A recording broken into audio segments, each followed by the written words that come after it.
em resumir um pouquinho do que é educação. A educação é uma prática social que visa o desenvolvimento do ser humano, ou seja, não se restringe apenas à educação escolar. A educação é um direito de todo ser humano, porém esse direito não é para todos. É aí que entra a tragédia educacional. A tragédia educacional diz que pobreza reproduz pobreza.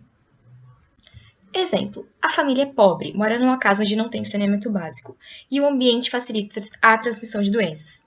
Como essa família não teve acesso à educação, não tem um bom emprego e tiveram muitos filhos, que é na maioria dos casos. Esses filhos não tiveram uma educação de qualidade, ou seja, sem educação não vão ter um bom emprego. E assim vai reproduzindo mais pobreza. O único jeito de acabar com isso é a educação. É investir na educação, investir nas crianças. Como na Coreia do Sul. Na Coreia do Sul, nas décadas de 50 e 60, a situação estava parecida com a do Brasil de hoje em dia. Entre as décadas de 50 e 70, o analfabetismo caiu de 78% para 11%.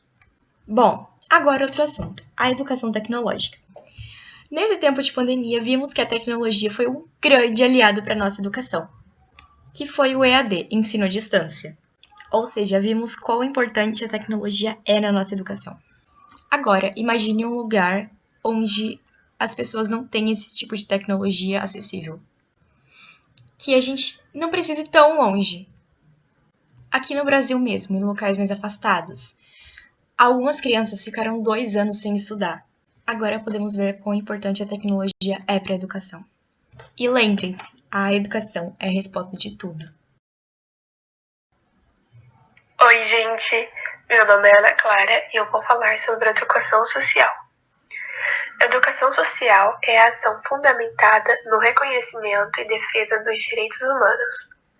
É a possibilidade de uma atuação educativa em espaços que não são considerados escolares.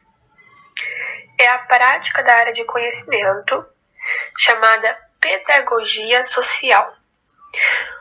O profissional utiliza ferramentas pedagógicas para intervir nos problemas de sujeitos ou grupos sociais que encontram-se em distintas situações de vulnerabilidades, como, por exemplo, econômicas, culturais ou sociais. A educação social ajuda também a evitar conflitos, como o bullying. Ajuda a criar respeito, adaptação, felicidade, entre outras coisas. O analfabetismo também entra na educação social. Aliás, a maioria das pessoas com analfabetismo sofrem exclusão social. E esse problema também afeta todas as fases da vida de uma pessoa. A educação de conhecimento é o processo de educação realizado em um sistema escolar de ensino, tanto público quanto particular. A importância da educação escolar vai além da transmissão de conhecimento teórico, mas também ajuda na formação cidadã, no que facilita em arranjar emprego. A evasão escolar é um dos fatores que prejudicam o futuro do cidadão. Crianças que têm dificuldades com a aprendizagem, problemas com acesso a um estabelecimento de ensino ou necessitam ajudar os pais nos trabalhos são um dos muitos motivos para abandonar a escola.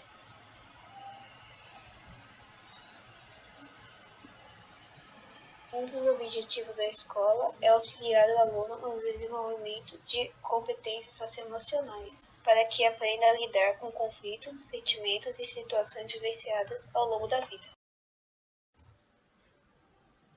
Educação financeira e educação econômica. O que é educação econômica?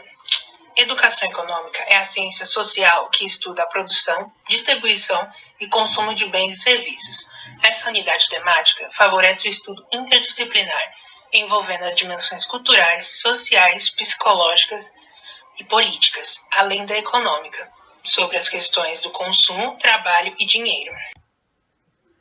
Por que é tão importante que a escola ensine sobre economia? A alfabetização econômica deve ser adotada na educação básica escolar, auxiliando para a compreensão do cenário econômico global. A partir da educação infantil e fundamental, deveríamos focar inicialmente em aprender sobre como o mundo funciona de acordo com a disponibilidade e a interação humana com seus recursos disponíveis.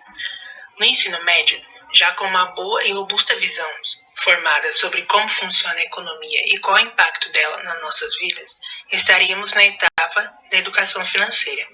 Empréstimos, financiamentos, juros de cartão de crédito e rendimento de poupança são um dos tópicos a serem trabalhados, já que ocupam um papel central na vida financeira dos brasileiros. Qual é a situação do Brasil na educação econômica? No Programa Internacional de Avaliação de Estudantes, PISA, 2017, prova que avalia diferentes competências de conhecimento ao redor do mundo, o Brasil ficou em último lugar dentre os 15 países avaliados no quesito letramento financeiro. Na prática, isso significa que o país não prepara jovens para enfrentarem questões financeiras da vida adulta. Pontos como planejamento financeiro, que são tão importantes, são deixados de lado. Ainda, outra pesquisa interessante para conhecer o entendimento do brasileiro em relação às finanças foi realizada pelo B3 em 2019. Percebe-se grande desconfiança dos brasileiros em relação às instituições financeiras e gerentes de banco. O último aspecto de investimento analisado é a aposentadoria. Em pesquisa realizada pela Ambima em 2019, foi feita a seguinte pergunta: de onde virá o dinheiro que te sustentará na aposentadoria? A maior parte dos brasileiros ainda pretende contar com a previdência pública como principal fonte de aposentadoria. Mais uma vez, dados preocupantes. 47% da população parece esperar a previdência pública como principal fonte de aposentadoria. Porém, o que se percebe, na realidade, é uma redução gradual das aposentadorias públicas. Assim, ela já não se mostra mais tão segura. Como abordar esse tema nas escolas? Para a abordagem da educação financeira nas escolas, atividades dinâmicas como simulação de mesada, planejamento para compras à vista, criação de orçamento mensal, investimento e aumento de renda são opções para que os estudantes tenham maior chance de criar suas próprias soluções para problemas do cotidiano e aprendem a tomar melhores decisões financeiras. Um estudo feito por pesquisadores dos Estados Unidos e do Chile apontam que maiores níveis de educação financeira aumentam a probabilidade de contribuição para fundos de pensão, o que leva ao crescimento do capital de uma família.